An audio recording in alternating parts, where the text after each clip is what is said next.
Da li ste ikada seli i dobro razmislili o tome kako je propala ona naša stara velika Jugoslavija, zemlja u kojoj smo svi nekada živjeli, radili i verovali u bolje sutra?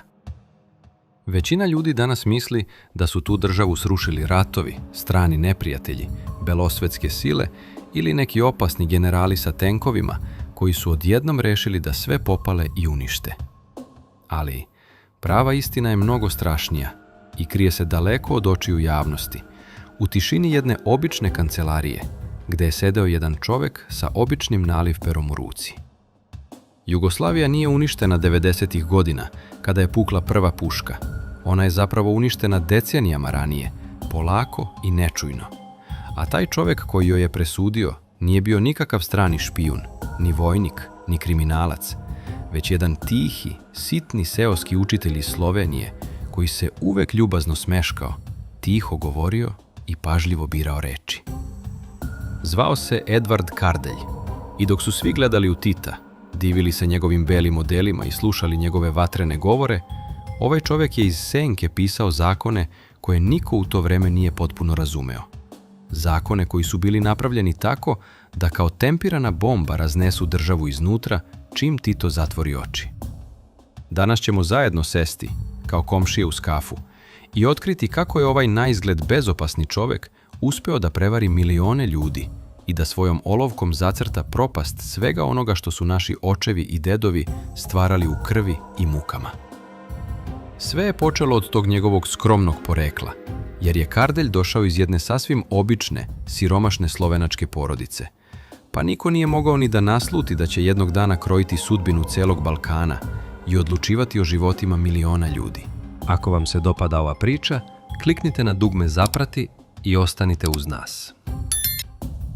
Bio je bolešljiv, nosio je naočare, stalno je sedeo nad knjigama i delovao je kao neko koga bi na ulici svako mogao da zaobiđe, a da ga i ne primeti.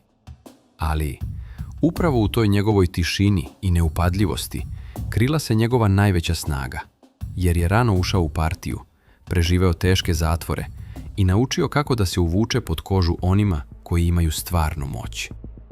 Kada je počeo rat, on je postao najbliži Titov saradnik, čovek od najvećeg poverenja. I dok su drugi generali poput Aleksandra Rankovića vodili vojsku i tajnu policiju, držeći narod u strahu i čvrstoj stezi, Kardelj je shvatio da se prava, dugotrajna moć ne krije u batinama i zatvorima, već u papirima i zakonima. Polako i nečujno, on je počeo da okuplja oko sebe ljude i da piše pravila po kojima će država funkcionisati nakon rata, postajući mozak celog sistema, dok je Tito bio samo lepo lice sa naslovne strane koje je narod voleo. Ono što niko tada nije primetio, ili možda niko nije smeo da kaže glasno, bila je Kardeljeva duboka, skrivena opčesenost jednom idejom koja je vodila svaki njegov potez, a to je bilo uverenje da Jugoslavija može da preživi samo ako se Srbija maksimalno oslabi i smanji, jer je verovao da je velika i jaka Srbija najveća opasnost za sve ostale narode, a naročito za njegovu rodnu Sloveniju. Ta njegova misao vodilja postajala je sve jasnija kako su godine prolazile, a on je strpljivo čekao pravi trenutak da je pretoči u delo i da promeni same temelje države. Dok je Ranković hteo čvrstu ruku i zajedništvo iz Beograda, Kardelj je stalno nalazio načine da Titu napuni glavu pričama kako republike moraju da budu potpuno samostalne i kako se srpski narod previše širi i jača u svim državnim službama. Korak po korak, on je gradio zidove između naših naroda, deleći fabrike, prebacujući industriju iz Srbije u Sloveniju i Hrvatsku i uvek pronalazeći opravdanje da je to za dobrobit svih nas i da tako čuvamo mir. Delovao je potpuno bezopasno, uvek povučen, uvek sa gomilom papira pod miškom, pa su mnogi mislili da je on samo zaneseni teoretičar koji piše dosadne tekstove koje niko ne čita. Ali iza tih dosadnih rečenica i komplikovanih objašnjenja krila se strašna namera da se razbije svaka veza koja je spajala ove narode i da se stvori sistem u kome će svako gledati samo u svoje dvorište, dok zajednička država polako gubi svaku snagu i smisao. I tako stižemo do te čuvene i prelomne 1974. godine, kada je Kardeljev plan konačno ugledao svetlost dana u obliku novog državnog ustava, koji je bio vrhunac njegovog rada i ujedno najsmrtonosniji dokument u istoriji ovih prostora. Tim ustavom, koji je Kardelj lično napisao od prvog do posljednjeg slova, Jugoslavija je na papiru prestala da bude prava država i postala je samo labavi savez 8 delova koji su radili šta god su htjeli. On je tada uradio nešto što ni jedna normalna zemlja na svetu nikada nije uradila, jer je Srbiju bukvalno podelio na 3 dela, dajući Kosovu i Vojvodini status pokrajina koje su imale skoro istu vlast kao i same republike. Te pokrajine su mogle da glasaju protiv odluka Beograda, imale su svoje zakone, svoje rukovodioce i svoje budžete, pa je stvorena jedna potpuno luda situacija da su te teritorije bile unutar Srbije, ali su mogle da rade protiv nje kad god im se prohte. Ostale republike su dobile pravo da imaju svoje sopstvene vojske, svoje banke i pravo da se odcepe kad god požele, čime je država praktično razbijena na 8 manjih delova, dok je Tito još uvek bio živ. Kada danas realno pogledamo te zakone, jasno nam je da to nije mogla biti nikakva slučajna greška niti loša procena, jer čovek sa tako oštrim umom i tolikim iskustvom sigurno nije mogao tek tako da napravi tako krupne propuste. Postavlja se logično pitanje koje moramo sami sebi da postavimo. Da li je moguće da je sve to urađeno namerno, sa jasnim ciljem da se država raspadne onog trenutka kada nestane vrhovnog vođe koji je sve to držao pod kontrolom? Nakon što je taj ustav usvojen, mnogi srpski istoričari, profesori i napredniji političari tog vremena odmah su podigli glas i otvoreno optužili Kardelja da je svesno i planski potpisao smrtnu presudu Jugoslaviji i da je namerno osakatio Srbiju kako bi obezbedio da Slovenija sutra lakše ode na zapad. Oni su tvrdili da je on tokom 30 godina vlasti koristio Tita kao štit i da je ispunio sve svoje stare želje o slabljenju najvećeg naroda na Balkanu, ostavljajući iza sebe tempiranu bombu koja će pre ili kasnije eksplodirati i odneti hiljade života. Sa druge strane, postojali su i oni koji su ga branili, govoreći da je stari učitelj bio samo pošten čovek koji je verovao u pravdu, koji je hteo da svi narodi budu jednaki i koji je mislio da će davanjem veće slobode republikama sprečiti svađe i sukobe u budućnosti. Oni su govorili da je on hteo moderan sistem gde niko nikoga ne može da ugrožava i da su za kasniji rat krivi isključivo oni političari koji su došli 90. godina i zloupotrebili njegove zakone.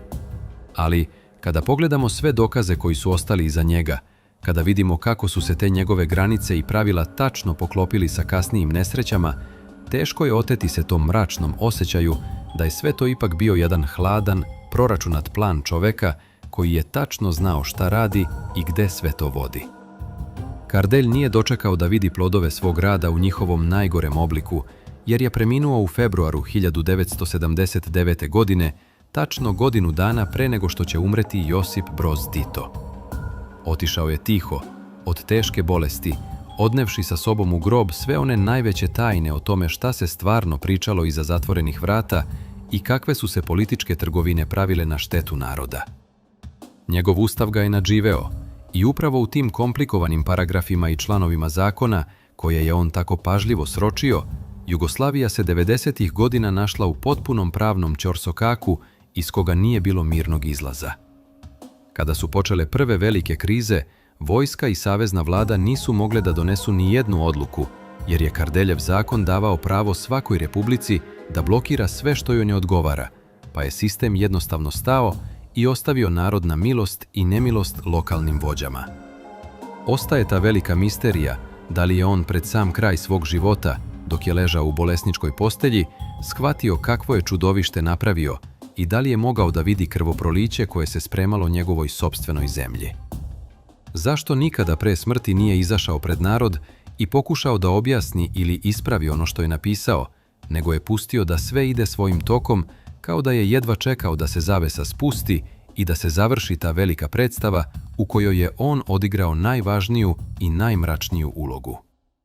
Sada, kada se osvrnemo unazad i kada pogledamo mapu našeg Balkana u ovim našim danima, vidimo sliku koja čoveka ostavlja bez teksta i tera ga na duboko razmišljanje.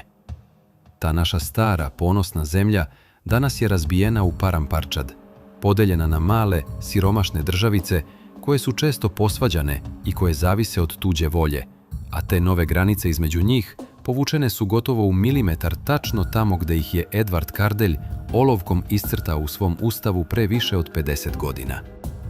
Zato, dragi moji, dok sedimo ovde i sećamo se svega što smo izgubili, moramo sebi postaviti ono jedno, najteže i najstrašnije pitanje koje nas muči i koje nam ne da mira nakon svega što smo preživeli. Kada pogledate ovog tihog slovenačkog učitelja i sve ono što je ostalo iza njega, šta vi mislite u svojoj duši? Da li je Edvard Kardelj bio samo jedan zaneseni vizionar koji je stvarno hteo da spasi državu i donese slobodu svima, ili je on ipak bio onaj najlukaviji, skriveni arhitekta koji je sa predumišljajem i bez imalo milosti projektovao najveću nesreću i propast u istoriji jugoslovenskih naroda?